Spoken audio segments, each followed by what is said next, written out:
Hello. My name is Miss Turney. I'd like to introduce myself to you.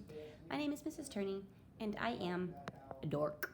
I'm a dork. And this is the second time that I've had to tell you that I'm a dork because I forgot something. So, I didn't realize, I realized, but I forgot that, sorry, hold on one second. My daughter needs to do like a speech for the family, and she's going to be doing a speech. You saying hi? Oh, can they see me? Okay, can't see me. There we go. I think I just wasn't in the camera. There you are. Hi. Anyways, she's waiting on me to do a speech. She's got to do a speech for college, and she's waiting on me to do it. Anyways, there is a back to the page that I know. There is a back to the page that for Friday. Okay, so the front side is number 1 through 6, and that first video that you watched a second ago is me kind of talking about and explaining 1 through 6. And then I remember there's a back. So let's go over the back really quickly, 7 through 10. Okay. All right. So. And you're going to be glad that I did this because when there's 10 problems, it's a lot easier on you than just 6. So, all right, really, really quickly, I'm just going to talk about these. Gosh, you can tell it's dark outside because everything has a shadow. All right, so Javon arrives home from school at 3:10 p.m. It takes him 15 minutes to eat a snack. See all those? Okay, sorry. 15 minutes to eat a snack, half an hour to complete his homework, 7 minutes to change clothes and pack his gear for soccer practice, and 18 minutes to ride his bicycle to the soccer field.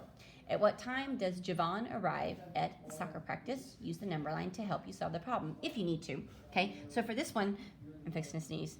I can feel it. Boom, feel it coming. All right, so for this one, you have a couple of choices, just like you did on that last one when we had the time. You can add together the 15 minutes, the half hour, 30 minutes, 7 minutes, 18 minutes. You could add all that together, figure it out in minutes, and then add that to the 3:10, okay? Or you could say, all right, I know it's 3:10, 15 minutes added on to 3:10 is this time, another half hour added on to that is this time, another 7 minutes is this, another 18 minutes is that. It's your choice the way you did it, okay? I chose to add the 15 minutes, the half hour, the 7 minutes, the 18 minutes, and then once I figured out how much that was, I counted forward from 3:10 p.m. So it's your choice on how you do that one. Number 8, Anton buys 3 bottles that each contain half a liter of juice over a 3-day weekend. So 3 bottles at half a liter. So that's 1.5 liters, okay? Over a 3-day weekend, he drinks 400 milliliters. Okay, gosh, you cannot see like that. I'm gonna pull this over here and see if that's any better or worse. Is that better or worse? I can't tell. All right, 3 bottles. Anton drinks 400 milliliters of juice each day. Each day. After a 3-day weekend, how many milliliters of juice does he have left? Does he have left?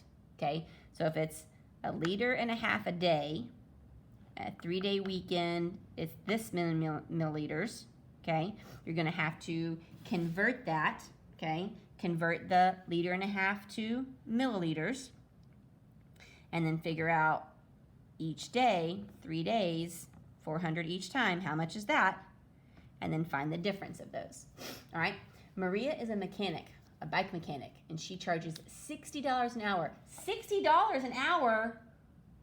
That's a lot. $60 an hour for labor. She works on a racing bike for 2 hours and 20 minutes, a cruiser bike for 1 hour, and a child's bike for 40 minutes. What is the total amount that Maria charges for labor? Show your work. So the way that I did this was I added together all of her labor. I took the 2 hours and the 20 minutes and the hour and the 40 minutes and figured out how much time that was. And then for each hour that I came up with is $60 per hour. So I multiplied that. All right, and then this last one I really do need to show you because it's got some measurement in it, and I realized on the last one we had measurement, a lot of you didn't have rulers at home, so I'll be using the reference. I'm almost done, I have one more. Lakeisha wants a ladybug. No, she doesn't want a ladybug. It's really late, guys. Watches a ladybug walk across a leaf.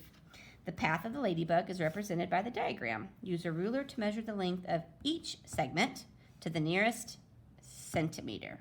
What is the total length of the path in centimeters? Okay, so I'm going to show you each section in centimeters and then let you figure out the answer. Okay, so here's this first section, I guess technically, from there to there. Okay, see if I can zoom in right there. All right, so there's that first section right there. So write down how much that is. And then here is the second section. Write down how much that is. All right, and then, oh, if you are watching the video right now, why don't you, next to number 10, goodness, what color have we not done? I don't know, do just a white smiley face next to number 10 if you're watching right now. Okay, and then the third section, approximately there.